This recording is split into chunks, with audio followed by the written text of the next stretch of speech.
Antigamente, as fronteiras marcavam-se com muralhas e canhões. Bom, agora é com pontes e com amizade. Nenhum lugar nos mostra isso com tanta evidência como a Vila da Almeida. Venham até lá no nosso próximo programa.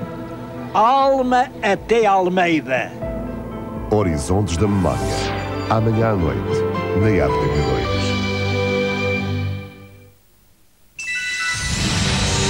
Um vigarista encantador. Tom Jones e a história da sua vida, amores, desamores e muitas aventuras. Tudo começou quando o abandonaram, ainda bebê, na propriedade do barão Allworthy, para crescer e ser o protagonista de uma minissérie cómica de grande qualidade.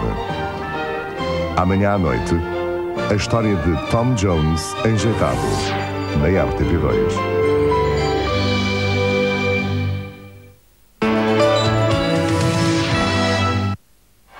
27 de junho, primeiro dos 10 dias do maior Superbox Super Rock de sempre. A abrir a festa, Clã no Garage e Ether Teenage Riot no Art Club de Gaia. É só o primeiro dia a todo o gás do 5º Superbox Super Rock. O Centro Regional das Artes do Espetáculo do Alentejo apresenta a segunda edição de Lusosonias. Dança, teatro, música. Dias 1, 2 e 3 de julho, no Teatro Garcia de Rezende, em Évora. Histórias de Portugal, pelo professor José Hermano Saraiva. Novo lançamento. Macau, a Pérola do Oriente. Neste momento histórico, uma leitura diferente sobre a presença portuguesa em Macau. Macau, a Pérola do Oriente. Um documento importante pelo professor José Hermano Saraiva. O fascínio da comunicação. Os vídeos RTP. Nada, ou O Silêncio de Beckett. Espetáculo do Teatro de Marionetas do Porto que nasce de uma forte contaminação dos criadores e atores pelas paisagens e personagens do mundo beckettiano, na Casa das Artes.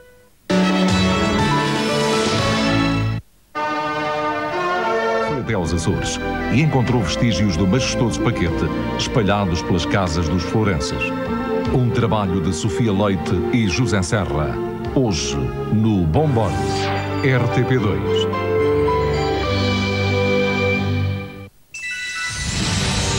Um vigarista encantador.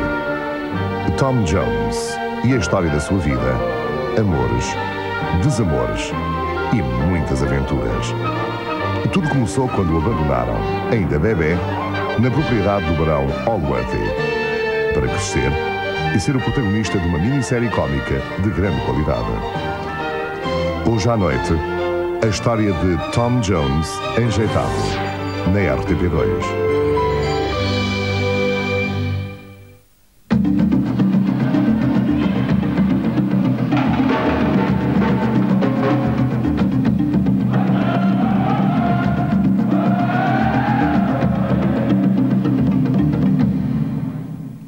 Boa tarde, bem-vindo ao Jornal da África. Vamos aos destaques da edição.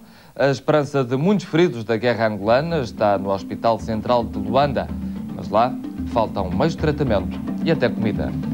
Abriram finalmente ao público os bancos comerciais na Guiné-Bissau. Apesar do receio de enchentes, tudo correu na normalidade. Banco Mundial e FMI perdoaram 3.700 milhões de dólares da dívida externa moçambicana. Angola venceu o torneio internacional de Luanda em basquetebol, disputado entre quarta e quinta-feira. As 180 famílias são-tomenses residentes na Guiné Equatorial querem regressar ao seu país de origem. Forças Armadas angolanas retomaram na quinta-feira o controle de Catabola, a 50 km do Cuito. A vila é um ponto estratégico militar para o acesso às bases da UNITA no Andulo e estava há mais de 3 meses em poder dos homens de Jonas Savimbi. Após vários dias de fortes combates, as Forças Armadas angolanas tomaram a vila de Catabola, antiga Nova Sintra, situada a 50 km do Cuito. Com esta ofensiva, as forças governamentais alargaram substancialmente o cordão de segurança à volta do Cuito. perigo de novos bombardeamentos da UNITA sobre a cidade capital da província do Bié. Vila de Catabola encontrava-se sob controle da UNITA desde março passado, na sequência de uma ofensiva das tropas de Savimbi, que só foi travada às portas do Quito. Com a retomada de Catabola, o governo passa a controlar 4 dos 9 municípios que compõem a província do Bié, cuja capital, a cidade do Quito, continua inacessível por via terrestre, debatendo-se com uma crise humanitária sem precedentes. Vítimas de bombardeamentos a Malange estão internados na capital angolana. O estado clínico dos feridos já é considerado grave, mas pode piorar. No Hospital Central de Luanda faltam meios de tratamento e até alimentação para os doentes. Há 3 dias que não se fazia o curativo a este rapaz de 13 anos de idade. Resultado, a ferida gangrenou e o garoto corre o risco de perder o braço esquerdo. Neste hospital, o maior de Angola, há dificuldades de vaia ordem. Há anos que não se preparam refeições para os doentes internados. Os feridos vindos de Malange, sem familiares aqui em Luanda, passam fome. O tratamento não está a correr bem. Só mesmo já da segunda-feira não me trataram nem nada. Medicamento não tem. Comida? Comida também não tem. Como é que você come? Eu estou a comer aqui nos amigos. Amigo que me sente pena me dá. Se não tem, também fico mesmo assim. Obrigado. Sim. Não há refeição para os doentes nem trabalhadores. E essa criança que está já mal nutrida corre perigo de piorar? Sim, corre o perigo. Nós que somos trabalhadores desta secção, o que tivermos oferecemos, tanto mais que até os doentes internados que têm familiares também ajudam. E algumas igrejas que passam por aqui que trazem. Estas vítimas dos estilhaços dos abusos que a UNITA lançou sobre a Malange na semana passada quase não acreditam que estão vivos, porque viram dezenas de pessoas a morrer numa fração de segundos. Nós estávamos na praça, eu e minha mãe, estávamos a vender peixe. Éramos 2, eu e meu irmão. O meu irmão estava à frente da bancada. Quando lançaram a bomba, quando caiu dentro da praça, quando vim para levantar, então só escutei telhaço me entrou. Estava saindo na casa mortuária, ver o meu irmão que foi matado na UNITA. E assim que eu estava a voltar, o flejamento bateu na rádio. E aquilo me encontrou na estrada, no partido, me deu da perna, partiu a perna. Os bombardeamentos da UNITA sobre Malange provocaram mais de 30 mortos e 100 feridos, estando o Hospital Provincial desprovido de recursos básicos, razão pela qual estes feridos foram enviados para Luanda. Mas nem mesmo aqui a dor destes inocentes é atenuada, porque o Hospital Josina Machel, construído há mais de 100 anos, debate-se com uma série de problemas, que vão desde a escassez de medicamentos e material gastável à falta de alimentação tanto para os doentes como para o corpo clínico. Abrir o sorriso de uma criança em Angola, o objetivo de uma campanha de solidariedade lançada pelo Movimento Democrático das Mulheres Portuguesas. Materiais escolares, medicamentos e roupa são alguns produtos a serem recolhidos em Portugal até finais de dezembro. O Movimento Democrático de Mulheres Portuguesas entendeu que é chegada a hora de ver sorrir as crianças angolanas. Neste momento, Angola vive uma situação dramática aos mais diversos níveis, que afetam todo o povo angolano, afeta particularmente a situação das mulheres e das crianças angolanas. E pensamos que pouco tem sido feito em Portugal nessa área. Fala-se muito em Angola, mas materializa-se pouco.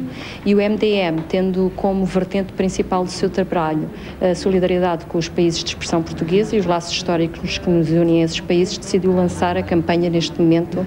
Para que não houvesse suspeição quanto ao escoamento dos produtos, a organização lançou mão dos contactos privilegiados que mantém com a Embaixada de Angola em Portugal. A Embaixada tentará obter junto de empresas portuguesas que trabalham em Angola a colaboração possível no escoamento das coisas de Portugal para Angola, que é bastante complicado e caro, sobretudo.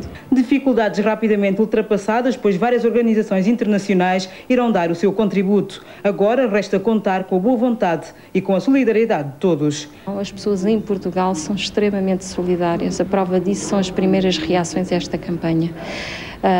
E nós estamos convictas que o povo português materializará essa solidariedade fazendo os donativos desses materiais, enfim, que que nós pretendemos recolher.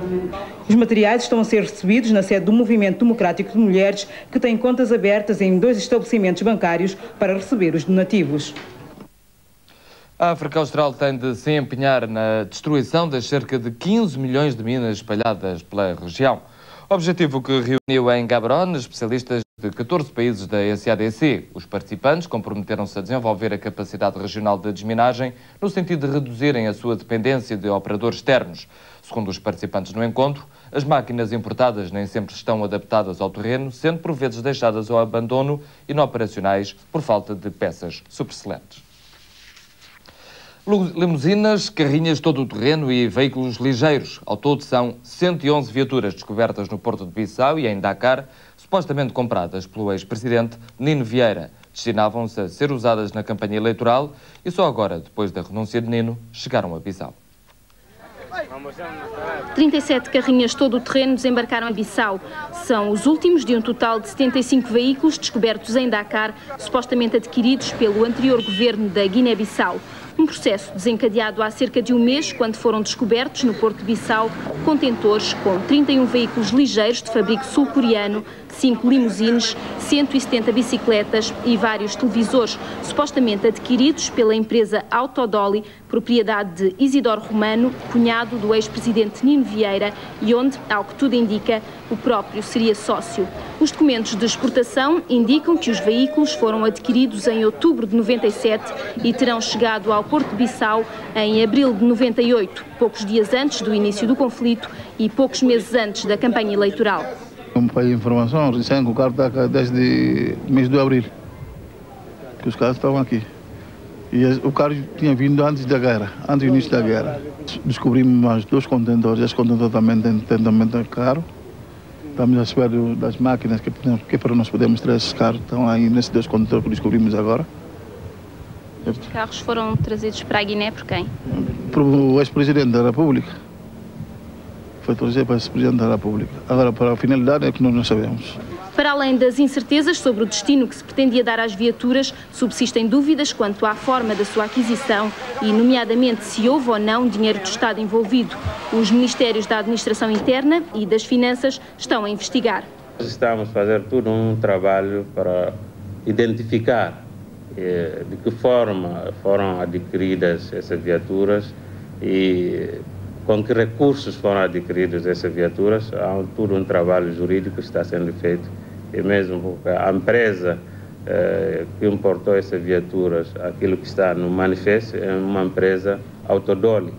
Entretanto, ao nível jurídico, estão a fazer uma investigação para, pelo menos, identificar para aspecto jurídico dessa empresa e como foi fundada, e a partir daí nós vamos saber a proveniência de recursos que foram adquiridos dessas viaturas.